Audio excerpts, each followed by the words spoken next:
एक बार फिर से स्वागत है आपका इस वीडियो में। आज हम बात करेंगे BA program minor political science NEP 2024 से 25 वाले बच्चों के लिए फिफ्थ सेमेस्टर खासकर, जिसमें आपको फिफ्थ सेमेस्टर माइनर में पॉलिटिकल साइंस में पढ़ना है इंटरनेशनल रिलेशन। ठीक है, अगर आपने इंटरनेशनल रिलेशन ले रखा है तो आज हम इसी पे बात करेंगे और इसमें हम पढ़ेंगे जो आपका इंटरनेशनल रिलेशन का यूनिट नंबर 1 है, अंतर्राष्ट्रीय संबंध। उसका ये है अंतर्राष्ट्रीय संबंध के चैप्टर 1 का पार्ट 2 रहने वाला है। इससे पहले ऑलरेडी हमने पार्ट 1 चैप्टर 1 पे बना रखा है, तो वो आप चेक करके ज़रूर आएँ। ठीक है, अगर नहीं देखा तो आप वो वीडियो जा करके ज़रूर देखें। उसके अलावा ये वीडियो मोस्ट इंपॉर्टेंट सबके लिए है। ड्यू के स्टूडेंट हो आप तब भी आपके लिए इंपॉर्टेंट है, एसवाईएल के स्टूडेंट हो तब भी आपके लिए इंपॉर्टेंट है, और अगर नॉन से कर रहे हो, एनसी वेब से कर रहे हो, तब भी ये वीडियो आपके लिए बहुत ज़्यादा हेल्पफुल रहने वाली है। ठीक है, तो आप ये वीडियो एंड तक ज़रूर देखें, और अगर आपको कोई डाउट वगैरह है तो आप मुझे टेलीग्राम पे मैसेज कर सकते हैं। सारे ही नोट्स आपको टेलीग्राम पे फ्री ऑफ कॉस्ट मिल जाएंगे, और कोई डाउट वगैरह भी है, कोई क्वेश्चन समझ नहीं आ रहा, कोई वर्ड मीनिंग समझ नहीं आ रही है, तो भी आप हमसे वहाँ पे पूछ सकते हो। ठीक है ना। बात करते हैं इंटरनेशनल रिलेशन के ऊपर, जिसमें हमने पार्ट 1 में यानी कि चैप्टर 1 के पार्ट 1 में बहुत अच्छे से समझा था कि अंतर्राष्ट्रीय संबंध क्या होते हैं।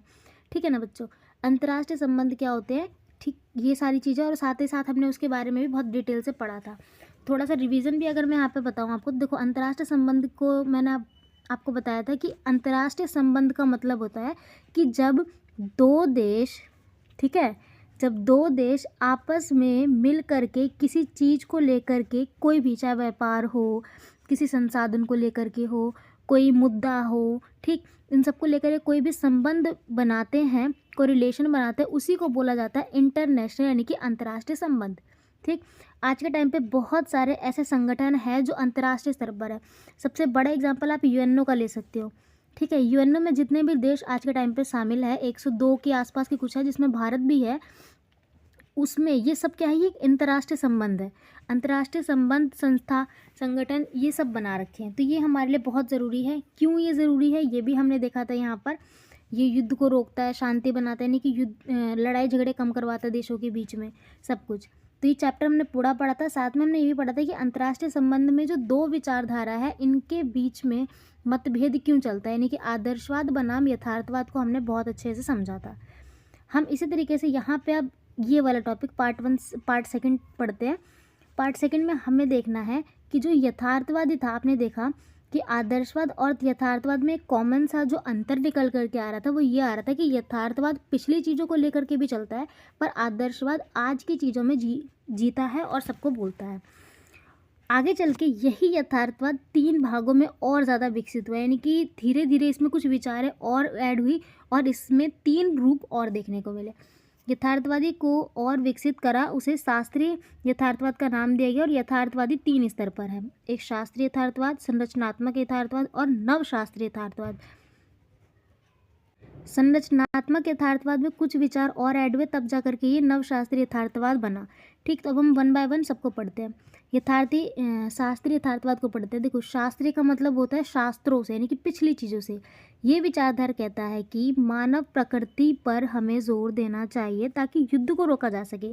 ये कहता है कि युद्ध होने के पीछे का एकमात्र कारण है मानव का विचार, मानव के इच्छाएं। अगर उन इच्छाओं को कंट्रोल में किया जाए तो मानव युद्ध नहीं करेगा, और युद्ध नहीं होगा तो देश में शांति बनी रहेगी, ये कहता है। दूसरा पॉइंट ये है कि ये कहता है, एक युद्ध हुआ था पेरोपरा एशिया का युद्ध। इसमें जितनी हानि हुई थी वो हानि विश्व स्तर पर अब नहीं होनी चाहिए, ये विदेश लेवल पे हुई थी।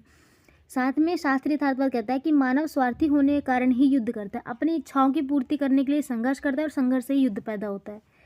4, सार्वजनिक नैतिकता में विश्वास नहीं करते, यानी कि शास्त्रीय यथार्थवाद कहते हैं कि चीज़ों को हम जितना आपसी रखेंगे उतना अच्छा रहेगा, सार्वजनिक हमें नैतिकता नहीं रखनी है।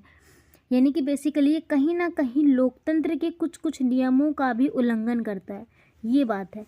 ठीक है, तो ये पॉइंट्स आप लिख सकते हो, एग्जाम में आने के चांसेस है और आते भी हैं।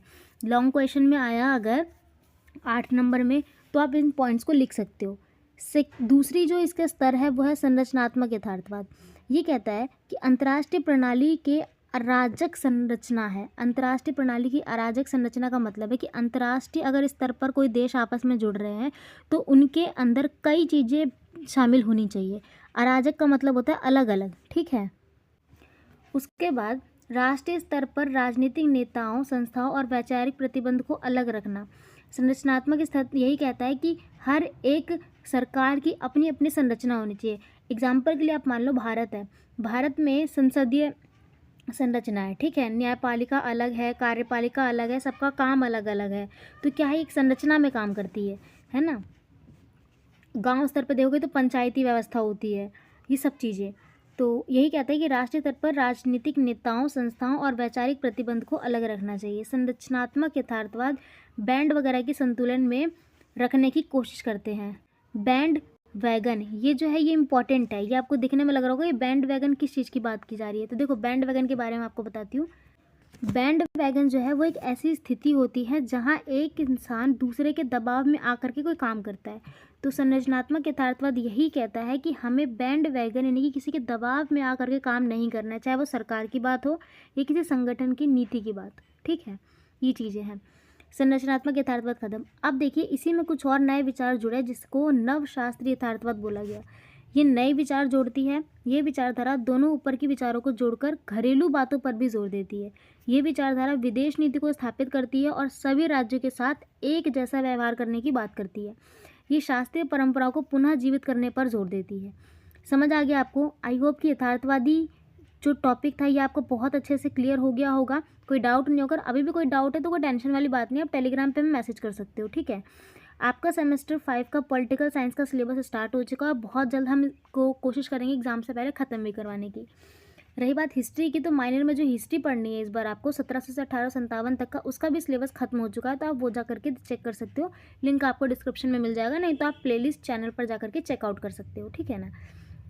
ये चीज़ है। बाकी मिलते हैं नेक्स्ट वीडियो में इसी तरीके और इंटरेस्टिंग वीडियोज़ के साथ। आपको पढ़ने में कैसा लगा कमेंट बॉक्स में ज़रूर बताइएगा। तब तक के लिए जय हिंद, जय भारत।